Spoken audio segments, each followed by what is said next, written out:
This video is brought to you by Mubi, a curated streaming service showing exceptional films from around the globe. Get a whole month free at mubi.com/SpikimaMovies.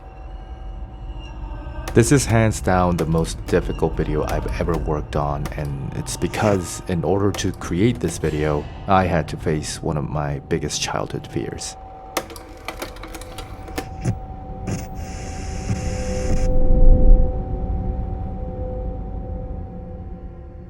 It all started back in July when I went to watch Oz Perkins' newest horror film, Longlegs. Since the only piece of information I had about the film was that it has great cinematography, I was initially going into the film with a very critical mindset. Hucker, you good? Yeah, I'm good. The first act of the film was about creating unease through visual contrast and imbalance.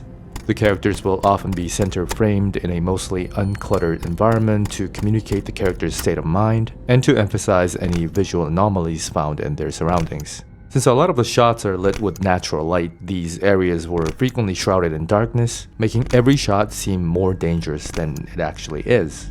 For such an establishing act that intentionally withholds critical information, implicit danger without resolution is usually the best route to take for building tension. And because there are also subtle hints of paranormal forces at work, the audience is bound to remain suspicious of the slightest abnormalities on screen, making the first 30 minutes one of the strongest parts of the film.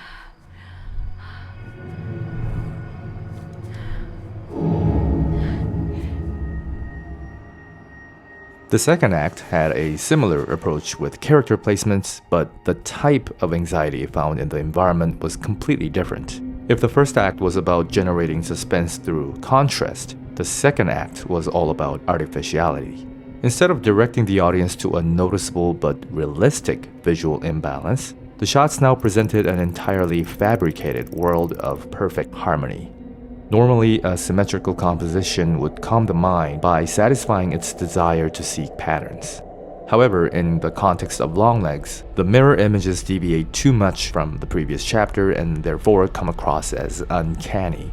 What they achieve instead is the highlighting of the obsession and the gradual consumption of those working on the murder case, which is narratively relevant as well since every step taken towards solving the mystery brings the agents closer to witnessing the supernatural. At this point, I was about an hour into the film with a score of 8 out of 10 and was eagerly anticipating the next transition in hopes of filling the missing 2 points. But then came a scene that changed everything.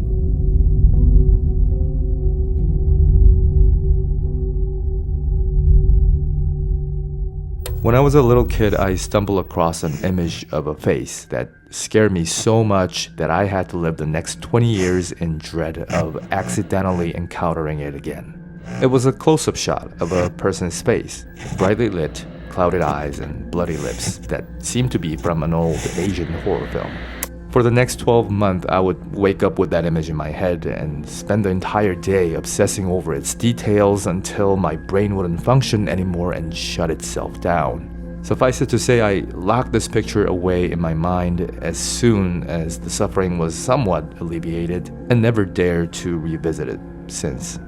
In this scene, Agent Lee Harker enters her childhood bedroom and discovers an old photo she took as a child. A photo of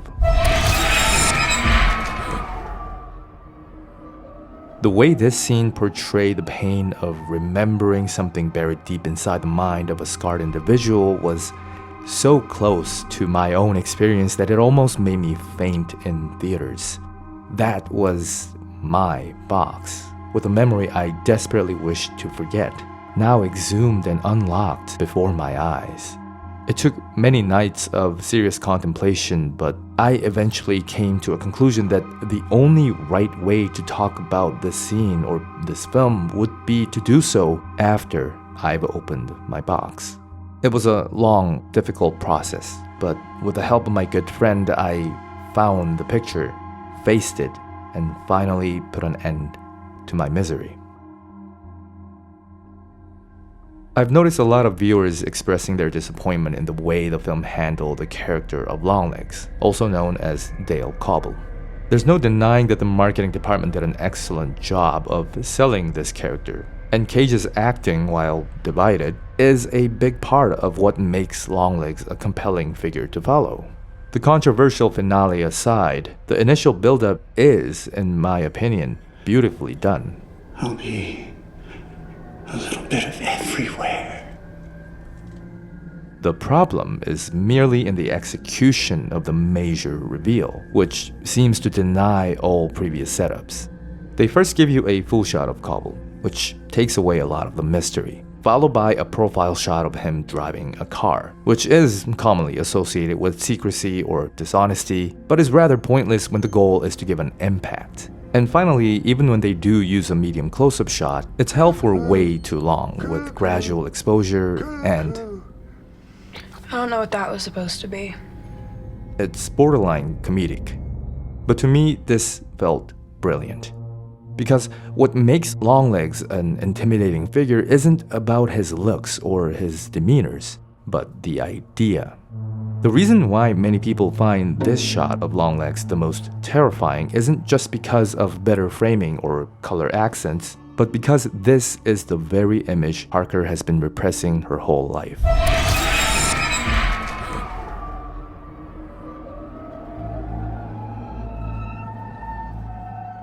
It's not a coincidence that the midpoint reveal is sandwiched between this particular manifestation. The film can choose to humanize or even ridicule him and still keep the idea of Longlegs threatening because the fear comes from Harker's perception of Longlegs, not from the actual murderer, Dale Cobble. So it doesn't matter what the image is, what's important is the emotional significance it holds for the victim. And that's what happened to an 11-year-old me.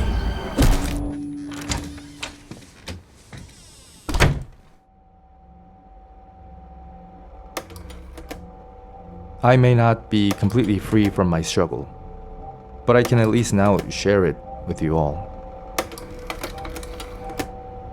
Like the objective view of Cobble, it is probably nothing but another picture for a lot of you.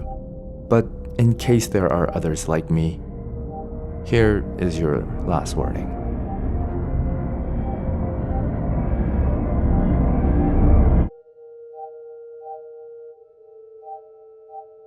Thank you for watching.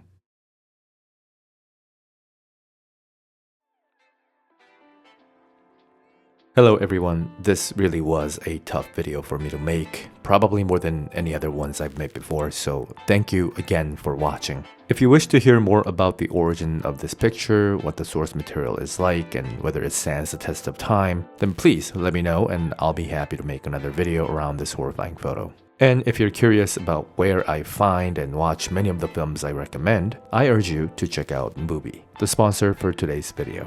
Mubi is an online curated streaming service dedicated to elevating great cinema from all around the globe, ranging from works of iconic directors to emerging actors. And since every film is handpicked, it's a great way to watch films you already love and also discover new films you've never seen before.